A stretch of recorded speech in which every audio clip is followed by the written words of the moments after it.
Hello and welcome to Vimochana Edu. This is the series of Geography Optional and we are doing Population Geography which is module 7 of our series. This is the continuation of our previous topic जहाँ पर हम लोगों ने growth and distribution of population start किया था। अब आप में से कई लोग बोलेंगे कि सर ये दोनों चीज़ें आप लोगों ने एक साथ क्यों नहीं करा दी। द आंसर इज, जैसे मैंने आप लोगों को प्रॉमिस किया था कि मैं आप लोगों को 100% एग्जाम बेस्ड स्टडी करवाऊंगा और आप लोगों के नोट्स भी वैसे ही प्रिपेयर्ड रहेंगे। दैट मीन्स आप लोगों को कोई भी ओवरलोड ऑफ इन्फॉर्मेशन नहीं होगी। तो जो ग्रोथ ऑफ द पॉपुलेशन जो है उससे रिलेटेड जो क्वेश्चन है वो काफ़ी ज़्यादा पूछे गए हैं। इसका मतलब वो ज़्यादा इंपॉर्टेंट है। और डिस्ट्रीब्यूशन ऑफ द पॉपुलेशन जो है इसके अंदर जो डायमेंशंस अगर पूछे भी जाते हैं तो वो लिमिटेड डायमेंशंस होते हैं। ऊपर से इसमें जो लास्ट टाइम जो क्वेश्चन आया था वो 2012 में आया था। इसका मतलब जो है अगर रिसेंट ट्रेंड अगर फॉलो करते हो तो उसके अकॉर्डिंग ये जो क्वेश्चंस है ना वो काफ़ी कम आते हैं इससे रिलेटेड। तो इसका मतलब इसके ऊपर हम लोगों को फोकस थोड़ा सा कम करना है, इसीलिए जो है मैंने इसका पूरा अलग रखा है। हाँ, आप लोगों को ये वीडियो 1 घंटे का फील हो सकता है आप लोगों को लगे और आप लोगों को ये भी लग सकता है कि मैं सब कुछ यहाँ पर रिपीट कर रहा हूँ जो मैंने अभी तक पॉपुलेशन ज्योग्राफी में आप लोगों को पढ़ाया है। बट आप लोगों को ये बताने के लिए कि भाई एग्जाम में अगर क्वेश्चन आता भी है और अगर आ भी गया तो आपको किस पैटर्न पे वहां पर लिखना है, और जितनी भी चीजें हैं आप लोगों को मैंने जो फ्रेगमेंट करके रखी हुई हैं अलग अलग जगह पर, उनको एक जगह पर कंसोलिडेट करना है। उसके लिए मैंने ये पूरा वीडियो तैयार किया है। आप लोगों का यहाँ पर कोई भी टाइम वेस्ट नहीं होने वाला है। ज़्यादा से ज़्यादा 5 या 6 पेज के आप लोगों के नोट्स बनेंगे और अगर उससे ज़्यादा बन जाते हैं तो आप लोगों की राइटिंग बड़ी है या फिर आप लोगों को ऑटोमेटिक आगे चल के उनका यूज होना बाकी है। समझ में आने वाली बात। तो ये पूरा का पूरा जो है पॉपुलेशन ज्योग्राफी के अंदर growth and distribution of population और साथ में डेंसिटी ऑफ पॉपुलेशन जो है वो मैं आप लोगों को जो कल बताऊंगा और कुछ मिसलिनियस चीज़ें जो आप लोगों को कंप्लीट करवा दूंगा। तब जाकर आप लोगों का जो पॉपुलेशन ज्योग्राफी का जो पॉपुलेशन वाला पार्ट आ रहा है ना वो आप लोगों को कंप्लीट होगा और आप लोगों को कॉन्फिडेंस आएगा एग्जाम में आंसर लिखने में। आगे बात समझ में। अब कई लोग जो स्टार्टिंग से जो फॉलो करते आ रहे हैं मेरा पॉपुलेशन ज्योग्राफी के पूरे वीडियोस, तो उसके अंदर आप लोग देख रहे होंगे कि मैंने अभी तक कितने वीडियोस बना दिए और मैं इसमें यहाँ पर क्लास 8 लिख रहा हूँ, टॉपिक A4 लिख रहा हूँ। मतलब क्यों? क्योंकि ये पार्ट ए का पार्ट वो है। मैं अभी ये पॉपुलेशन ज्योग्राफी को 5 पार्ट में कंप्लीट कराऊंगा। अभी ये पार्ट ए चल रहा है, इसके अंदर ये मेरा टॉपिक नंबर 4 चल रहा है। आगे बात समझ में। अब ये हमें कैसे पता चला कि ये कितना इंपॉर्टेंट है कितना नहीं है? हम लोग अपना सिलेबस देखते हैं। तो सिलेबस के अंदर हम लोग देख रहे हैं growth and distribution of population, जो अपना दिया हुआ साफ लिखा हुआ है। साथ में पेपर नंबर 2 के अंदर भी आप लोगों का growth, density and distribution of population लिखा हुआ है। तो ग्रोथ एंड डिस्ट्रीब्यूशन तो मैंने बता दिया। डेंसिटी ऑफ पॉपुलेशन जो है वो हम लोग कल की वीडियो में देखेंगे और हम कैसे देखेंगे जितना हमारा इंपॉर्टेंट होगा। अब मैंने ये कैसे बताया कि भाई ये ट्रेंड कैसे फॉलो हो रहा है? भाई PYQ जो लोग जो मेरे ओल्ड स्टूडेंट्स हैं जो शुरू से मेरी विमोचन एजुकेशन पर जितनी भी मेरी वीडियोस डली हुई है उससे उनको पता चल रहा होगा मैं किस तरीके से ये क्लासेस लेता हूँ। समझ में आने वाली बात। नाउ देखो PYQ देख लो। अगर मैं 79 से देखना स्टार्ट करूंगा तो 79 से लेके 2012 तक ही क्वेश्चंस आए हुए हैं और टोटल नंबर मिला के देखा जाए तो 8 क्वेश्चंस आए हुए हैं। ठीक है। इससे पहले जितनी भी चीज़ें मैंने बताई हैं आप लोगों को, जैसे फॉर एग्जांपल कुछ जो चीज़ें हो गई जैसे ट्रेंड दिखा दिया, ठीक है, और आप लोगों को कुछ क्वेश्चंस बता दिया कि भाई हम लोगों का जो ओवर पॉपुलेटेड है या नहीं है, उस तरीके के क्वेश्चन पूछे गए हैं। लेकिन इसमें अगर समझने की बात है जिसके लिए मैंने आप लोगों को ये वीडियोस बना के दिए हुए हैं, ज़्यादातर जो है वो फैक्टर्स पूछे जाते हैं कि भाई फैक्टर्स कौन कौन से हैं जो इसके ऊपर अफेक्ट कर रहे हैं, है ना। तो हम लोग यहाँ पर मेन फोकस जो रखेंगे वो फैक्टर्स के ऊपर रखेंगे। साथ में हम लोग इंडिया और वर्ल्ड के रूप में भी देखते जाएंगे। आगे बात समझ में। स्टार्ट करें हम लोग, है ना। तो distribution of the world population, ठीक है। तो सीधी सीधी बात है, ज़्यादातर चीज़ें मैं आप लोगों को करा चुका हूँ, बस हम लोग अपन लोग यहाँ पर क्या कर रहे हैं, कंसोलिडेट कर रहे हैं चीज़ को। आगे बात समझ में। चलो चालू करते हैं। Population distribution refers to the spatial pattern, मतलब अलग जगह पैटर्न है of the people across the earth surface, पूरे अर्थ सर्फेस के ऊपर। The global pattern is intensely uneven है ये पूरा। अगर आप बात करोगे भाई मेरा ये इधर का इलाका हो गया, ये मेरा पूरा अगर मैं वर्ल्ड मैप मानूँ, ये मेरा अमेरिका हो गया, ये मेरा एशिया हो गया, ये मेरा यूरोप हो गया, तो यहाँ पर कुछ पॉपुलेशन होगा, यहाँ पर कुछ पॉपुलेशन होगा, यहाँ पर कुछ पॉपुलेशन होगा। इसका मतलब जो इंटेंसिटी जो होगी वो अनइवन है। Nearly 60% of the world people live in the only 4 major cluster. क्या है, जो लगभग 60% जो लोग हैं ना अपने अर्थ के ऊपर, वो ज्यादातर लगभग 4 क्लस्टर्स में रहते हैं। कहाँ पर, east Asia, south Asia, Europe और ईस्टर्न नॉर्थ अमेरिका। भाई यहाँ पर आप लोगों को सबसे ज्यादा लोग देखने को मिल जाते हैं, बाकी के 40% पूरे वर्ल्ड में फैले हुए हैं, है ना। कितनी बड़ी बात है ना। While desert, polar regions, mountains and dense forest remains sparsely populated. मतलब जहां पर आप लोगों को डेजर्ट्स देखने को मिलेंगे, पोलर रीजन्स देखने को मिलेंगे, माउंटेन्स देखने को मिलेंगे, डेंस फॉरेस्ट देखने को मिलेंगे, वहां पर कम पॉपुलेशन देखने को मिलेगी, है कि नहीं। अपन लोग जहां पर मैंने आप लोगों को कॉमन सेंस वाली चीज है, तो वो अपन लोगों ने इसको इंट्रोडक्शन में लिख सकते हैं इस तरीके से। This unevenness result from the interaction of the physical opportunity. मतलब क्यों होती है ये भाई, कुछ अपनी फिजिकल अपॉर्चुनिटीज जैसे relief, water and climate and human agencies जैसे economy, policy, migration and technology, है ना। यही चीज अपन स्टार्टिंग से करते हुए आ रहे हैं पॉपुलेशन के अंदर, बस वही चीज का अपन लोगों ने इसके अंदर इंट्रोडक्शन लिख दिया। आगे बात समझ में, है ना।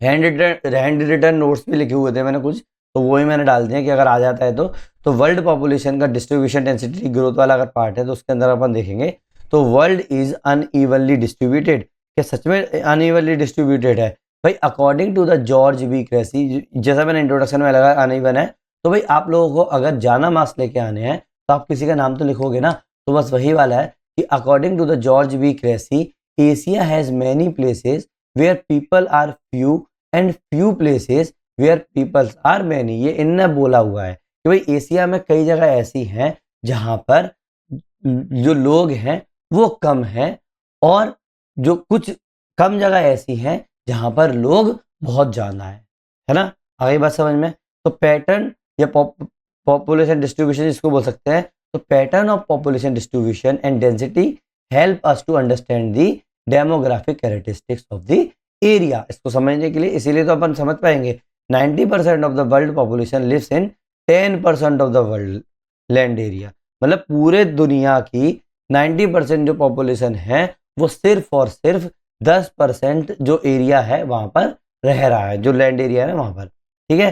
तो 10 most populous countries of the world countries, जो 10 मोस्ट पॉपुलस कंट्रीज है उसमें 60% ऑफ द वर्ल्ड पॉपुलेशन जो है ना वो रह रही है, ठीक है।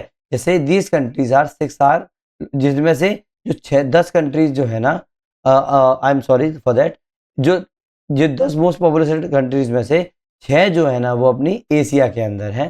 तो अपनी मोस्ट पॉपुलेटेड कंट्री अगर रैंक वाइज देखा जाए तो वो China, India, USA, Indonesia, Brazil, पाक, ठीक है। और लेटेस्ट में देखोगे तो इंडिया फर्स्ट पे आ गई है, ठीक है, अगर ऑफिशियल सेंसस डाटा की बात करोगे तो, है ना। जब भी आप एग्जाम के अंदर लिखोगे तो देख लेना किस तरीके से चल रहा है, ठीक है।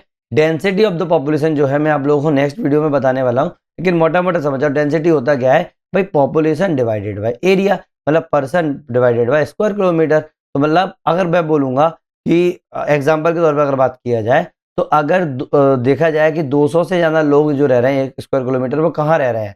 North east part of USA, north west part of the Europe, south, south east and east Asia में ये लोग रह रहे हैं। अगर देखा जाए तो एक जो इंसान है उससे ज्यादा लोग कहाँ रह रहे हैं? Nearly north and south pole पर, हॉट एंड कोल्ड डिजर्ट पर, हाई रेनफॉल जोन्स पर, नियर इक्वेटर पर। मतलब बहुत वेरी लो डेंसिटी एरिया इनको बोला जाता है। 11 से लेके 50 लोग कहाँ पर रह रहे हैं स्क्वायर किलोमीटर में? Western China, south India in Asia, Norway, Sweden, जो कहाँ पर है? यूरोप के अंदर। अब ये जो चीज है ना, इस पर भी ज्यादा दिमाग मत लगाना, ये हम लोग कल और अच्छा डिटेल में देखेंगे, है ना। Global pattern of population distribution, ठीक है, वही चीज है। ग्लोबल पैटर्न क्या है देखा जाए तो किस तरीके से वो हुआ है, तो 60% ऑफ द वर्ल्ड वाली बात है। एग्जाम्पल्स अपन इसमें देखेंगे। देखो मैंने क्या किया है, इसमें इस तरीके से लिख दिया है, लेकिन आप लोगों को क्या करना है, सीधी सीधी बात है, आप लोगों को डायग्राम्स बनाने हैं, ठीक है। जैसे ये वाला है, ये वाला इस तरीके से, ठीक है, डायग्राम्स बनाने हैं और इसके अंदर लिख देना है। जैसे मेजर पॉपुलेशन क्लस्टर्स कहाँ, मतलब 60% ऑफ द वर्ल्ड कहाँ पे देखने को मिलता है, मैंने क्या किया है, अलग अलग लिख दिए हैं कहाँ पर क्या है, अपन आराम से एग्जाम में लिख के आ सकते हो। जैसे East India, South Asia, Europe और ईस्टर्न नॉर्थ अमेरिका। अब ईस्ट एशिया के अंदर North China plain, Japan, Korea. South Asia के अंदर Indo Gangetic plain, Bangladesh delta. Europe के अंदर western and central Europe. Eastern North America के अंदर US north east Great Lake corridor, है ना, तो यहाँ पर आप लोगों को सबसे ज़्यादा पॉपुलेशन देखने को मिलती है। सेकेंडरी क्लस्टर जहाँ पर थोड़ी सी कम पॉपुलेशन देखने को मिलती है वो हो गया आप लोगों का साउथ ईस्ट एशियन आइलैंड, मतलब जावा और फिलीपींस, फिर नाइल वैली, फिर ब्राजीलियन कोस्ट, फिर Gulf of Guinea West Africa के अंदर। फिर स्पार्सली की अगर बात करें जहाँ पर बहुत कम पॉपुलेशन देखने को मिलती है वो अपन लोगों को cold area, dry area, high mountain area और डेंस फॉरेस्ट एरिया यहाँ पर देखने को मिलता है। कोल्ड एरिया मतलब साइबेरिया और आर्कटिक कनाडा, ड्राई एरिया मतलब Sahara, Arabian desert, Australian outbreak, high mountains मतलब हिमालय और एंडीज में देखने को मिलेगा। डेंस फॉरेस्ट कहाँ हो गया, अमेजन और कॉन्गो वाली बात होगी, है ना। अब देखो आप लोगों का मैं होमवर्क देना चाहूंगा कि अब जब भी अगर आप ग्लोबल पैटर्न की बात करोगे सबसे पहले आप क्या करोगे, वर्ल्ड मैप बनाओगे, ठीक है, और जो जिस तरीके से डेंसिटी है, जितना आप लोगों को क्लस्टर्स दिखाई दे रहा है उस हिसाब से आप शेडिंग करोगे। एग्जाम्पल के तौर पे मैंने क्या किया है, वर्ल्ड मैप यहाँ पे लगा दिया है, क्योंकि मेरे हाथ से कंप्यूटर के ऊपर मैं बना नहीं पाता हूँ तो इसलिए ये लगा दिया है। आप क्या करोगे, शेड कर दोगे। शेड का मतलब हो गया जहाँ पर आप लोगों को बहुत ज़्यादा पॉपुलेशन देखने को मिलती है, जैसे east Asia, south Asia, Europe और ईस्टर्न नॉर्थ अमेरिका। तो ईस्टर्न नॉर्थ अमेरिका क्या हो जाएगा, ये वाला इलाका हो जाएगा ये, ठीक है, ये इलाके यहाँ पे हो जाएंगे आप लोगों के। और जहाँ पर आप लोगों को कम देखने को मिल रही है जैसे सहारन डेजर्ट, ठीक है, अमेजन, स्पार्स, ठीक है, अंटार्कटिका और तिब्बत प्लेटू, ठीक है, वो यहाँ पर हो गया ये वाला इलाका, है ना, यहाँ पर आप लोगों को कम देखने को मिलती है। तो आप क्या करोगे, यहाँ पर शेडिंग कर दोगे और बता दोगे कि ये यहाँ पर इतनी पॉपुलेशन होती है ना। आप लोगों को सिर्फ मार्क करके आना है वहाँ पर और बस, ये आप लोगों को हमेशा 0.25 मार्क्स एक्स्ट्रा दिलाकर ही आएगा। और मस्ट है, अगर इस तरीके के क्वेश्चन आते हैं तो इस तरीके के छोड़ने नहीं है, चाहो वाली बात नहीं है यहाँ पर, ठीक है। नाउ जिसके लिए अपन लोग, मैंने ये पूरा का पूरा वीडियो डिजाइन किया है जो आ सकता है मैक्सिमम, और कुछ नहीं आएगा इससे रिलेटेड बस, ठीक है।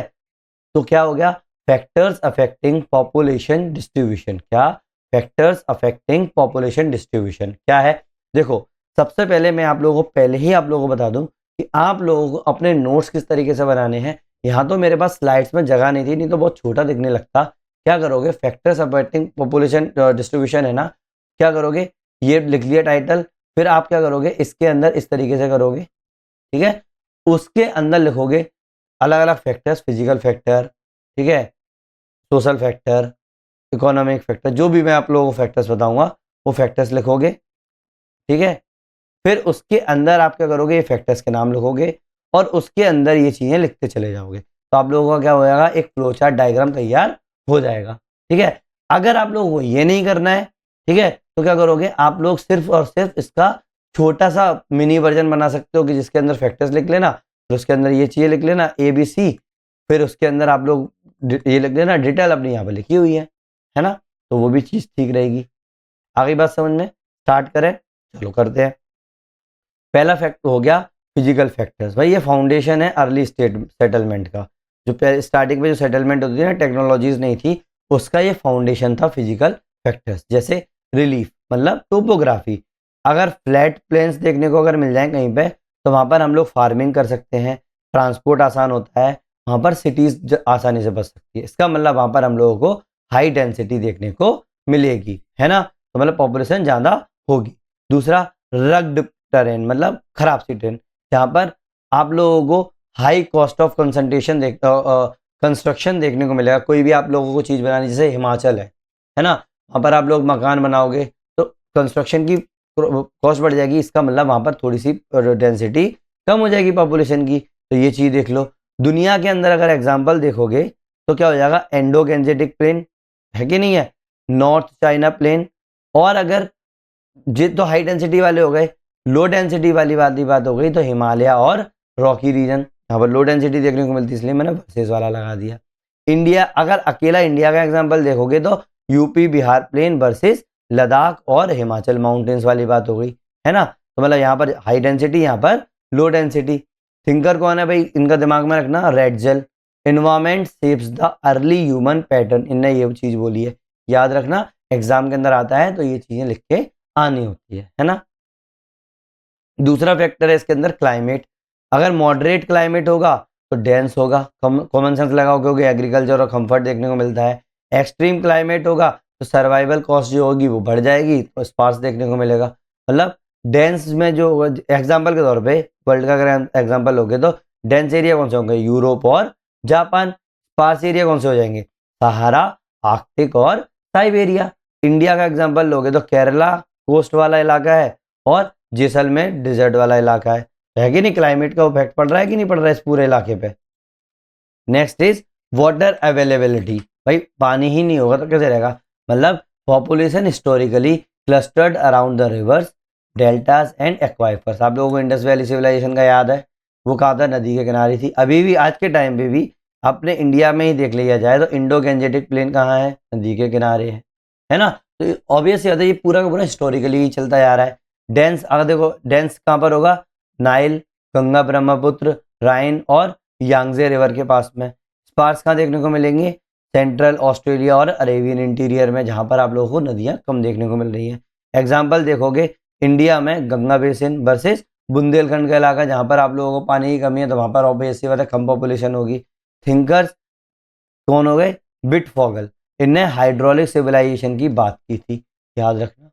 आ गई बात समझ में, तीन बहुत है, ठीक है। साथ में सॉइल फर्टिलिटी, सॉइल फर्टिलिटी वाली बात, जहाँ पर फर्टाइल सॉइल होगी वहाँ पर मोर फूड होगा, वहाँ पर आप लोगों को हायर कैरिंग कैपेसिटी देखने को मिलेगी। क्या है देखो, पता आप लोगों को सब कुछ है, ठीक है, लेकिन जब एग्जाम में बैठते हैं ना तो याद ही नहीं आते हैं डायमेंशन अपन को पॉइंट्स। इसीलिए मैंने यहाँ पर सारे के सारे पॉइंट्स एक जगह पर लिख दिए हैं कि आप जितनी जब बार बार रिवाइज करोगे तो आप भूलोगे नहीं कि बस ये भी हो सकता है, ये भी हो सकता है। इसीलिए आगे बात समझ में। डेंस में देखोगे तो Nile delta, Java volcanic soil, Bangladesh delta. India में बात करोगे तो इंडो गैंजेटिक एलुवियम वाली बात होगी। ऐसे ही नेचुरल वेजिटेशन की बात करोगे तो डेंस फॉरेस्ट इनहेबिट सेटलमेंट, है ना। Open grassland favours agriculture. समझाने की जरूरत पड़ी नहीं रही है, तो कॉमन सेंस की बात है सब कुछ ना।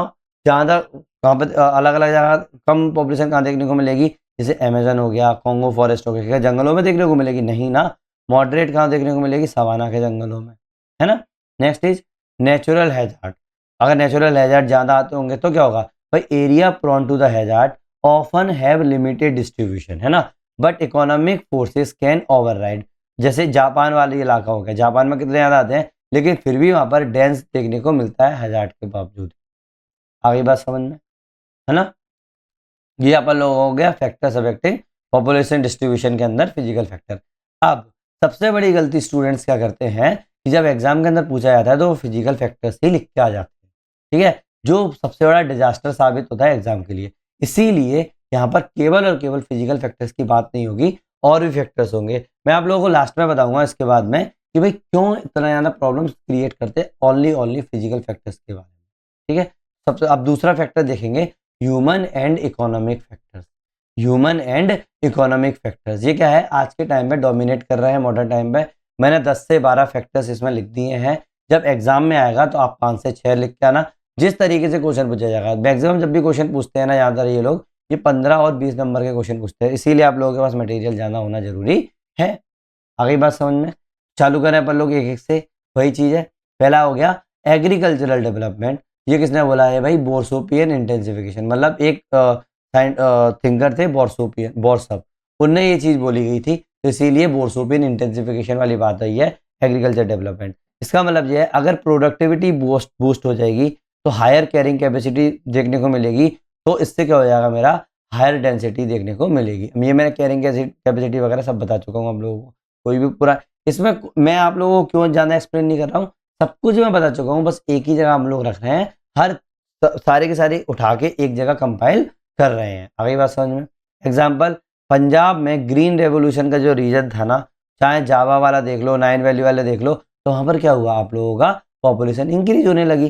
थिंकर जो है बोर्सअप ने क्या बोला, population pressure leads to the intensification. भाई इंटेंसिफिकेशन पर लीड्स करता है। दूसरा फैक्टर हो गया इंडस्ट्रियलाइजेशन। जैसे फैक्ट्रीज होंगी, जॉब्स होंगी, तो क्या होगा भाई, अर्बन अलोगमेरेशन देखने को मिलेगा। क्या भाई, लोग वहाँ पर जाते हैं और ज़्यादा उसको पॉपुलेशन इंक्रीज हो जाती है इस जगह पे। जैसे Ruhr, Osaka, Kobe, US north east इलाका यहाँ पर देखने को मिलता है। इंडिया के अंदर देखोगे तो मुंबई का थाने इलाका, कोलकाता का हावड़ा इलाका, चेन्नई कॉरिडोर इलाका, है ना, अगर इंडस्ट्रियलाइजेशन हो गया तो। Third is urbanisation and service, है ना, अर्बनाइजेशन एंड सर्विसेज। भाई सिटी के अंदर एजुकेशन देखने को मिलती है, हेल्थ अच्छा देखने को मिलता है, हाउसिंग अच्छी देखने को मिलती है, तो क्या होता है, लोगों को ये अट्रैक्ट करता है अपनी तरफ। एग्जाम्पल के तौर पर संघाई, ढाका, लागोस, लंदन और न्यूयॉर्क सिटीज, है ना। ऑब्वियसली बात है, इंडिया के अंदर बेंगलोर देख रहे हो अभी के टाइम पे, हैदराबाद, एनसीआर, सीधी सीधी बात है। तो इसका मतलब ये हो गए, साथ में और भी फैक्टर्स है भाई। ट्रांसपोर्ट एंड कनेक्टिविटी, क्या हो गया, ट्रांसपोर्ट एंड कनेक्टिविटी।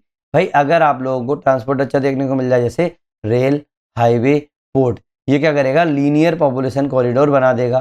तो एग्जांपल के तौर पे राइन कॉरिडोर और यूएस ईस्टर्न सीबोर्ड। इंडिया के अंदर गोल्डन क्वाड्रिलेटरल कॉरिडोर, जैसे दिल्ली मुंबई अहमदाबाद कॉरिडोर, है ना। तो ये चीज़ हो गई। थिंकर को जाएगा, अलमन ने ये बोला था कि स्पेशल इंटरेक्शन और एक्सेसिबिलिटी इसी के कारण आती है ना। ट्रांसपोर्ट जितना अच्छा होगा उतना ही अच्छी पॉपुलेशन अपन लोगों को देखने को मिलेगी। मतलब जो भी सुविधाएं होंगी वो अपनी तरफ अट्रैक्ट करेगा। बट क्या सुविधाएं होंगी वो अपन यहाँ पर अलग अलग से देख रहे हैं। कोस्टल एंड पोर्ट डेवलपमेंट, भाई पोर्ट से क्या होगा, ट्रेड इंक्रीज होगा, ट्रेड इंक्रीज होगा तो क्या होगा, माइग्रेशन होगा, माइग्रेशन होगा तो मेगा सिटीज वहां पर बसने लगेंगी। एग्जाम्पल सिंगापुर, हांगकॉन्ग, रोटरडैम और रियो दी जेनेरो, है ना। इंडिया के अंदर मुंबई, चेन्नई, कोची, कलकत्ता, अच्छी खासी पॉपुलेशन है ना।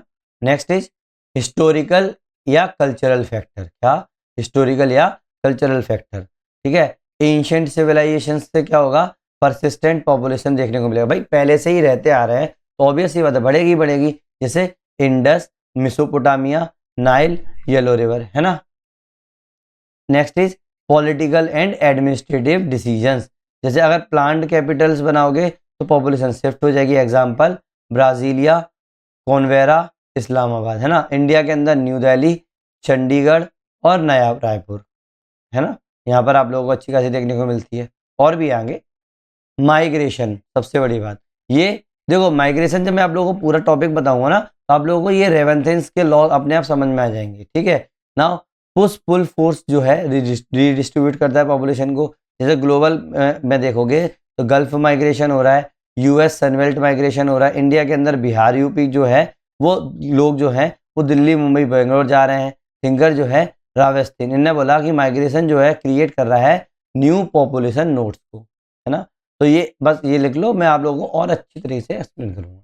Now technology and innovation, modern possibilism जो है ना, तो टेक्नोलॉजी जो है ओवरराइड कर देता है हार्श एनवायरमेंट को। भाई कोई लेना देना, बस टेक्नोलॉजी अच्छी होनी चाहिए। जैसे नीदरलैंड के जो फोल्डर्स हैं वो इसराइल ड्रिप इरिगेशन, दुबई का डेजर्ट सिटीज, कॉमन सेंस देखो कितनी बड़ी बड़ी बात है कि जहाँ पे पॉसिबिलिटीज ही नहीं थी। जैसे अपन लोग बोलते हैं कि डेजर्ट में नहीं बसेगा, तो टेक्नोलॉजी के कारण ये सब भी यहाँ पर होने लगा है। इंडिया में भी देख लो, इंदिरा गांधी कैनाल जो आप लोगों का राजस्थान वाला इलाका है ना, वहां पर भी हो गया। तो सेटलमेंट जो है वो थार फ्रिज में देखने को मिल रहा है ना। Next is economic development and market forces. भाई जितनी ज़्यादा इकोनॉमिक डेवलपमेंट होगा, मार्केट फोर्सेस होंगे तो क्या होगा, आप लोगों की पॉपुलेशन पर इफेक्ट करेगा। जैसे हायर जीडीपी रीजन जो है ना वो अट्रैक्ट करते हैं लेबर को। एग्जाम्पल के तौर पर Europe, east Asia, west Africa coast. India में Mumbai financial belt, Bangalore IT region, है ना। और भी आगे नाउ सोशल डेवलपमेंट में हेल्थ प्लस एजुकेशन, मतलब अगर ज़्यादा ह्यूमन डेवलपमेंट इंडेक्स होगा तो वहाँ पर ज़्यादा अट्रैक्टिवनेस होगा, लोग अच्छी जगह जाना चाहते हैं ना। जैसे केरला, कनाडा का इमिग्रेशन हब, है ना। अगला है कॉन्फ्लिक्ट एंड सिक्योरिटी। भाई कॉन्फ्लिक्ट ड्राइव डीपॉपुलेशन, मतलब कहीं पे भी अगर अनरेस्ट हुआ किसी इलाके में तो इंसान वहां से पहले भागने की कोशिश करता है। तो वही है कॉन्फ्लिक्ट ड्राइव डीपॉपुलेशन। जैसे सीरिया, अफगानिस्तान और यूक्रेन, मतलब कुछ जो नॉर्थ ईस्ट बॉर्डर बेल्ट है ना वहाँ पर लोअर डेंसिटी देखने को मिलती है। आप लोगों को पता है इंडिया के अंदर, है ना। तो आप लोग ये इस तरीके से लिख सकते हैं। मैंने जितने हो सकते थे उतने डायमेंशन लिए। अगर आप लोगों को और डायमेंशंस पता हो तो प्लीज़ कमेंट सेक्शन में मुझे टाइम स्टैम्प के साथ जरूर बताएं, है ना।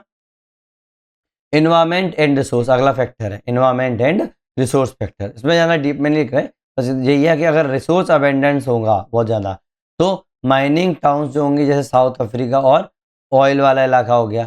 रिसोर्स स्कार्सिटी अगर हुई जैसे साहिल का ड्राइनेस इलाका, स्पार्स हो गए, यहाँ पर बहुत कम देखने को मिलती है। इकोलॉजिकल कैरिंग कैपेसिटी की अगर बात करोगे तो एरियल सी रीजन में मतलब वहाँ पर आप लोगों को डिपॉपुलेशन देखने को मिलता है। अब देखो, चाहो तो इस तरीके से डायमेंशंस लिखाना, चाहो तो मैंने हैंड रिटन भी डायमेंशंस बनाए हुए हैं, जैसे geographical factor, social and cultural factor and economical factor. समझ में आई ना ये वाली बात? तो इस तरीके से मैंने बनाए हुए, खुद से बनाए हुए थे भाई, लेकिन मुझे लग रहा था कि इससे ज़्यादा मार्क्स नहीं मिलेंगे, इसीलिए मैंने वो किया।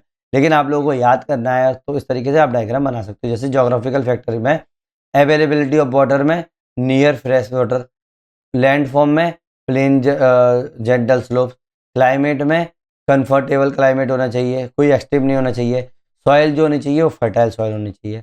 इकोनॉमिक फैक्टर्स की अगर मैं बात करूँगा तो मिनरल्स जो होंगे तो ये क्या होंगे, अट्रैक्ट करेंगे ये इंडस्ट्रीज को, तो एम्प्लॉयमेंट बढ़ेगी, तो यहाँ पर मूवमेंट बढ़ेगा। जैसे कटंगा जोम्बिया कॉपर बेल्ट अफ्रीका का है ना। अगला अर्बनाइजेशन अगर होगा तो यहाँ पर एम्प्लॉयमेंट अपॉर्चुनिटीज इंक्रीज होंगी, एजुकेशन इंक्रीज होगा, मेडिकल फैसिलिटीज इंक्रीज होगी, और क्या होगा, ट्रांसपोर्ट जो होगा इंक्रीज होगा, कम्युनिकेशन इंक्रीज होगा। इससे क्या हो जाएगा, मेगा सिटी माइग्रेशन देखने को मिलेगा। फिर इंडस्ट्रियलाइजेशन वाला हो गया इसी के अंदर, जब इंडस्ट्रियलाइजेशन होगा तो जॉब अपॉर्चुनिटीज इंक्रीज होंगी, जिससे आप लोगों का large number of people attract होंगे। तो not only factory worker but also transport increase होगा, शॉपकीपर्स बढ़ेंगे, ठीक है। फिर आप लोगों के डॉक्टर्स बढ़ेंगे, टीचर्स बढ़ेंगे, बहुत ज़्यादा सर्विस प्रोवाइडर्स बढ़ेंगे, ठीक है। जैसे कोबे ओसाका रीजन जापान के अंदर, देखो मैं आप लोगों को छोटा सा एक चीज़ बताऊँ, चीज़ें लिंक होती हैं। मान लो आप लोग अगर अपनी सिटी के आसपास जाओ और बहुत दूर किसी ने एक हॉस्पिटल खोल लिया है वहाँ पे, ठीक है, और उससे पहले यहाँ पर कुछ भी नहीं था, सुमसाम होता था, कुछ भी नहीं था। तो आप एक चीज़ नोटिस करोगे, वहाँ पर कुछ ना होटल्स खुल जाते हैं, कुछ चाय वालों के खुल जाते हैं, कुछ खाने वालों के खुल जाते हैं, कुछ वहाँ पर आप लोगों को टैक्सी ड्राइवर्स जो देखने को मिल जाते हैं, वहाँ पर आप लोगों की बस रुकने लगती है, कुछ और आप लोगों के और भी एक्टिविटीज़ होने लगती हैं, वहाँ पर मेडिकल फैसिलिटीज़ खुलने लगती है ना? तो ऑब्वियस सी बात है कि एक हॉस्पिटल खुलने से आप लोगों को इतनी ज़्यादा आप लोगों की इंडस्ट्रियलाइजेशन होने लगा है और लोगों को रोज़गार मिलने लगा है। तो इसी तरीके से यहाँ पर भी लिंक हो रहा है। तो कहीं भी अगर आप जॉब, अब मान लो यहाँ पर जॉब अपॉर्चुनिटीज़ आ गई, तो लोग क्या करेंगे भाई, यहीं पे स्कूल खोल देंगे, यहीं पे हॉस्पिटल खोल देंगे, यहीं पे आप लोगों को क्या देखने को मिल जाएगी। अब हॉस्पिटल हो गया तो यहाँ पर और भी ज़्यादा जॉब्स क्रिएट होंगी, तो मतलब ऑटोमेटिक ये चीज़ें बढ़ती जाती हैं। ये दिमाग में आप लोग रख लेना। Next factor is social and cultural factor, मतलब रिलीजियस और कल्चरल सिग्निफिकेंस जो है वो अट्रैक्ट करता है पीपल को अपनी तरफ। सोशल एंड पॉलिटिकल अनरेस्ट अगर हो जाएगा तो ये क्या रहेगा, बहुत दूर मूव कर देगा, जैसे मैंने अभी आप लोगों को बताया, है ना। तो ये भी कर सकते हो। अब देखो, फिजिकल जो फिजिकल अफेक्ट जो है ना वो डिक्लाइन होने लगा है डेवलपमेंट के ऊपर। देखो अपन लोगों ने बोला कि फिजिकल इफेक्ट जो हो रहा है, फिजिकल फैक्टर बहुत ज़्यादा रिस्पॉन्सिबल हो गया पॉपुलेशन का, लेकिन जैसे जैसे डेवलपमेंट इंक्रीज होती जा रही है ये चीज़ क्या हो रही है, वो डिक्लाइन होती जा रही है। कैसे, देखो मैकेनिज्म, जैसे टेक्नोलॉजी है, इरिगेशन आ गया, ट्रांसपोर्ट आ गया, पहले नहीं थी ये चीज़ें, तो क्या हो रही थी, ये सब चीज़ें प्रॉब्लम दे रही थी। क्यों भाई, टरेन वाली बात हो गई, ठीक है। नेक्स्ट इज हेल्थ वाली बात हो गई, मतलब टेक्नोलॉजी और हेल्थ, हेल्थ में reduce the climate constraints, economic diversification, मतलब jobs in inhospitable places and policies, मतलब रीसेटलमेंट और infrastructure, all weakens the direct link between the physical suitability and population. ये सब चीज़ें वो है लिंक की गई है ना। Next is illustrations, the Netherlands and the UAE desert city shows how advanced societies are override the physical limit। देख रहे होगे कि रेगिस्तान में लोग बसते जा रहे हैं, यूएई के अंदर कितनी अपॉर्चुनिटीज मिल गई हैं। तो जैसे जैसे टेक्नोलॉजी बढ़ती जा रही है वैसे वैसे ये चीज़ें कम होती जा रही हैं, डिपेंडेंस थोड़ा सा कम, बल लेकिन इसको इग्नोर नहीं किया जाता है, सबसे बड़ी बात है, बस डिक्लाइन कर रही है बस डेवलपमेंट के साथ। मॉडर्न सेंटेंस में अगर आप लोग लिखना चाहोगे एग्जाम के अंदर क्या लिखोगे, physical factor set Indian pattern, human agencies and technology increasingly remotely distributed. आगे बात समझ में है ना, कोई चीज़ नहीं इसको एक्सप्लेन करने की, नॉर्मल बात है। फ्लो चार्ट क्या बना गया हो गया, अगर फैक्टर्स अफेक्टिंग पॉपुलेशन डिस्ट्रीब्यूशन होगा तो मैंने आप लोगों के लिए बना दिया, एग्जाम में बनाना है तो फिजिकल फैक्टर्स जैसे रिलीफ, क्लाइमेट, वाटर, सॉइल, ठीक है। Historical factors plus cultural foundation, agriculture productivity, जैसे बहुत सारे ने बोला है इंडस्ट्रियलाइजेशन और अर्बनाइजेशन की बात हुई है, ट्रांसपोर्ट और ट्रेड कॉरिडोर्स की बात हुई है, उल्मन ने बात की है, फिर माइग्रेशन की बात हुई है, फिर टेक्नोलॉजी और स्टेट पॉलिसीज़ की बात हुई है, मॉडर्न पॉपुलेशन कंसंट्रेशन की बात हुई है। अगली बात समझ में? ये क्या है, ये मैंने फ्लो बनाया कि मैंने इस तरीके से आप लोगों को अभी पढ़ाया हुआ था। आप चाहो तो सीधा-सीधा लिख सकते हो कि भाई ये फैक्टर्स हो गए, हिस्टोरिकल फैक्टर्स हो गए, तो आप लोगों को याद रहेगी ये चीज़ है। अगली बात समझ में, है ना? इंडिया स्पेसिफिक एक्सटेंडेड एनालिसिस अगर देखें, तो क्या है भाई? है ना? भाई पहली बात तो इंडिया का ओवरऑल पैटर्न देख लो। मैं आप लोगों को सब बता चुका हूँ, बस अपन क्या करेंगे इसके अंदर पूरे एनालिसिस देखेंगे इंडिया से रिलेटेड। जैसे डेंस है north Indian plains, Punjab, Haryana, UP, Bihar, Bengal ये सब डेंस एरिया है। कोस्ट डेंस कोस्ट कौन से हो जाएंगे? केरला, तमिलनाडु, मुंबई रीजन्स हो जाएंगे। क्यों? यहाँ पर आप लोगों का कोस्टल डेवलपमेंट हो चुका है ना? Next is moderate interior. Interior कहाँ पर है? मॉडरेट है, जैसे कर्नाटक, तेलंगाना, महाराष्ट्र, प्लेटू। स्पार्स जो है बहुत कम पॉपुलेशन कहाँ देखने को मिल रही है? Himalaya, Rajasthan, Thar, north east state में। तो आप लोगों का होमवर्क ये है कि आप लोगों को इंडिया का मैप बनाना है और शेडिंग आउट करनी है कि कौन सी जगह पर कितनी पॉपुलेशन डेंसिटी देखने को मिल रही है। आगे बात समझ में, है ना? कुछ चीज़ एक्सप्लेन करने की जरूरत नहीं है, ये सिर्फ एग्जाम्पल के तौर पर आप लोगों को दिमाग में रखना है। इंडिया में why Indo Gangetic plain is densest, देखो ये मैं बता चुका हूँ पहले कि क्यों इतना डेंसिटी है। बस 5 पॉइंट आप लिख लो कि आप एग्जाम में आया था तो क्या करोगे भाई। पहली बात तो यहाँ पर फर्टाइल एलुवियम देखने को मिलता है, ठीक है, हाई ग्राउंड वाटर देखने को मिलता है, 3 क्रॉप सिस्टम है यहाँ पर आप लोगों को राइस व्हीट बेल्ट वाले में। डेंस रूरल सेटलमेंट जो है पूरी की तरह देख रहे हो पुरानी टाइप से, तो हिस्ट्री में भी ये फॉलो हो रहा है। मेजर अर्बन इंडस्ट्रियल सेंटर्स यहाँ पर देखने को मिल रहा है, जैसे दिल्ली, कानपुर, कलकत्ता। तो ऑब्वियस सी बात है, ये चीज़ तो है ही है, दिमाग में आ गई ना ये चीज़। Now why plateau interior is moderate, plateau पे क्यों मॉडरेट है भाई? पहली बात तो यहाँ पर हार्ड रॉक देखने को मिल रही है, लेस इरिगेशन देखने को मिल रहा है, ठीक है, मॉडरेट रेनफॉल होता है यहाँ पर, डेंस इंटेंसिव एग्रीकल्चर देखने को मिलता है। But urban hub create pockets, urban hub जो हैं वो पॉकेट्स क्रिएट कर रहे हैं, जैसे बेंगलोर और हैदराबाद, है ना? तो आप ये नहीं बोल सकते कि भाई जो प्लेटू है वहाँ पर नहीं होती। तो भाई अगर वहाँ पर टेक्नोलॉजी बढ़ जाए, जॉब बढ़ जाए, तो ऑब्वियस सी बात है जो इंक्रीज होगी। Next is India, why mountain and desert regions are sparse, क्यों है भाई ये रीजन? सबके रीजन बताए, देखो 5-5 रीजन सबके बहुत है ना। इसके अंदर देखो हार्श क्लाइमेट देखने को मिलता है, रग्ड रिलीफ देखने को मिलती है, लिमिटेड एग्रीकल्चर देखने को मिलता है, लो एक्सेसिबिलिटी देखने को मिलती है ना? एक्सेसिबिलिटी भी तो बहुत बड़ा रोल अदा करती है ना। Strategic presence but how settlement, जैसे लद्दाख हो गया, अरुणाचल प्रदेश हो गया, ये हम लोगों के स्ट्रेटेजिक प्रेजेंस तो बहुत अच्छा है कि भाई बचाना है, लेकिन किस तरीके से सेटलमेंट होना है वो प्रॉब्लम देगा ना। आ गई बात समझ में? आप लोगों को मेरी एनर्जी थोड़ी डाउन लग रही होगी क्योंकि तबीयत थोड़ी सी नाजुक है। नेक्स्ट वीडियो में फिर से अपनी एनर्जी देखने को मिल जाएगी। रिसोर्स पॉपुलेशन लिंक अगर देखोगे तो ओवर पॉपुलेटेड बेल्ट में बिहार हो गया, यूपी हो गया, वेस्ट बंगाल हो गया। अंडर पॉपुलेटेड बेल्ट कौन सा है? यहाँ पर लद्दाख हो गया, अरुणाचल हो गया, जैसलमेर इंटीरियर वाला इलाका हो गया। बैलेंस बेल्ट कहाँ पर देखने को मिलता है? महाराष्ट्र, कर्नाटक, तमिलनाडु का अर्बन बेल्ट, है ना? यहाँ पर बिल्कुल बैलेंस पॉपुलेशन देखने को मिलती है ना। फ्लो चार्ट बनाना है इंडिया का पॉपुलेशन का, तो मैंने फिजिकल बेस बता दिया था, plain, coast, river, agriculture, productivity, Punjab Ganga plain, industrial urban growth, NCR, Mumbai, Bangalore, migration corridor, UP, Bihar, metro cities, modern pattern of the dense plain, dense coast, पास माउंटेन, डेजर्ट वाला इलाका हो गया, है ना। Now distribution pattern of India, वही चीज़ है जो मैंने आप लोगों को लास्ट वीडियो में बताई थी, उसके पहले भी बताई थी, वही चीज़ है, ठीक है, नई चीज़ नहीं है इसके अंदर, इसीलिए इसको भी मैं ऐसे ही बताऊंगा जिस तरीके से, एक्सप्लेन करने की जरूरत नहीं है। जैसे हाई डेंसिटी स्ट्रिप्स कौन सी हो जाएगी?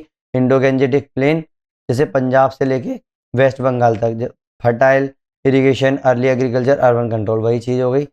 कोस्टल एंड डेल्टाई कंसंट्रेशन, मतलब Kerala coast, West Bengal delta, Tamil Nadu coast, Mumbai regions.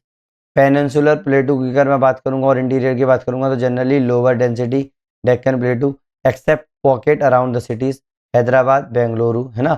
Mountains and desert low density की बात करेंगे तो Himalaya, Rajasthan desert, central tribal belt, है ना। अर्बन कॉरिडोर्स की अगर मैं बात करूंगा तो मुंबई, पुणे, दिल्ली एनसीआर, कोलकाता, चेन्नई, बेंगलोर एक्सिस, याद रखना। ये सिर्फ और सिर्फ ना एग्जाम्पल के लिए बहुत अच्छा है, ठीक है। इतना ज़्यादा अपने ऊपर लोड मत लेना, मैंने आप लोगों को पहले ही बताया है कि बहुत ज़्यादा इंपॉर्टेंट नहीं है ना। ज़्यादा लोड नहीं लेना है, जिन लोगों को आ रहा है वो ठीक है, नहीं आ रहा है तो जय श्री राम, कोई प्रॉब्लम नहीं है, ठीक है।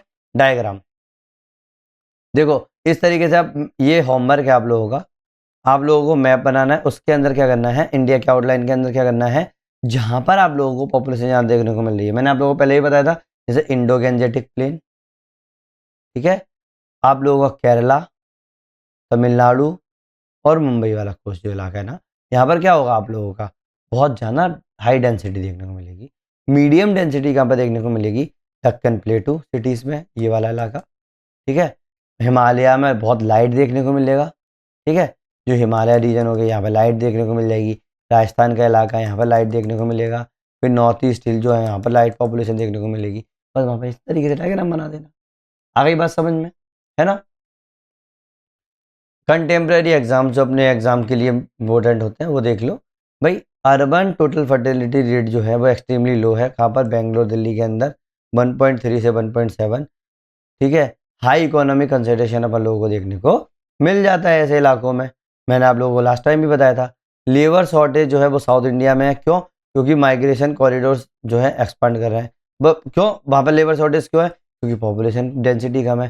तो क्या हो गया, आप लोगों का वहाँ पर माइग्रेशन हो रहा है, इसीलिए माइग्रेशन कॉरिडोर्स एक्सपांड कर रहे हैं, है ना। ये एग्जाम्पल्स वहाँ पर लिख के आ सकते हो अपने फॉर्डर पॉइंट्स के रूप में, 0.25 मार्क्स एक्स्ट्रा लेके आ रहे हैं। तो next is water stress belt जो है वो सेव कर रहे हैं डिस्ट्रीब्यूशन को, जैसे बेंगलोर, पंजाब, बुंदेलखंड, है ना। आ गई बात समझ में। वेट थोड़ा सा हैंग हो रहा है, मैं इसको ठीक कर लूँ। आई थिंक अब ठीक काम करने लगेगा। कहाँ थे हम लोग, हाँ मैं आप लोगों को कंटेम्प्रेरी एग्जांपल्स बता रहा था, ये मैंने कुछ बता दिया था। हाँ, gulf migration shaping coastal Kerala settlement pattern, है ना। चाइना की फर्टिलिटी जो कोलैप्स कर रही है, जिससे redistribution of the global manufacturing zones बन रहे हैं, है ना। यूएस का टेक बेल्ट जो है वो ग्रो कर रहा है डिस्पाइट डेजर्ट क्लाइमेट, एरिजोना वाली बात हो रही है ना। ये वाले एग्जांपल्स आप लिख के आ सकते हैं। रीजनल कंपैरिजन जो है शॉर्ट केस स्टडीज में अगर लिखना है, अगर एग्जांपल एग्जाम के अंदर आ गया कि भाई इसके वर्सेस ये, तो east Asia versus south Asia, है ना। तो ईस्ट एशिया में क्या है भाई, इंडस्ट्रियल कोस्टल बेल्ट देखने को मिलते हैं, यहाँ पर ह्यूज अर्बन नेटवर्क देखने को मिलते हैं, जैसे यांगजे फल। साउथ एशिया के अंदर इंटेंसली रूरल एग्रीकल्चरल डेंसिटी देखने को मिलती है, इंडो गैंजेटिक प्लेन वाली, रैपिड अर्बनाइजेशन देखने को मिलता है।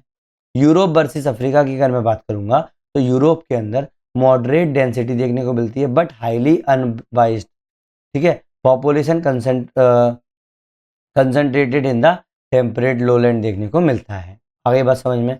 सब सहारन अफ्रीका की अगर मैं बात करूंगा, तो लोअर ओवरऑल डेंसिटी देखने को मिलती है but pockets in the Nile या वेस्ट, है ना।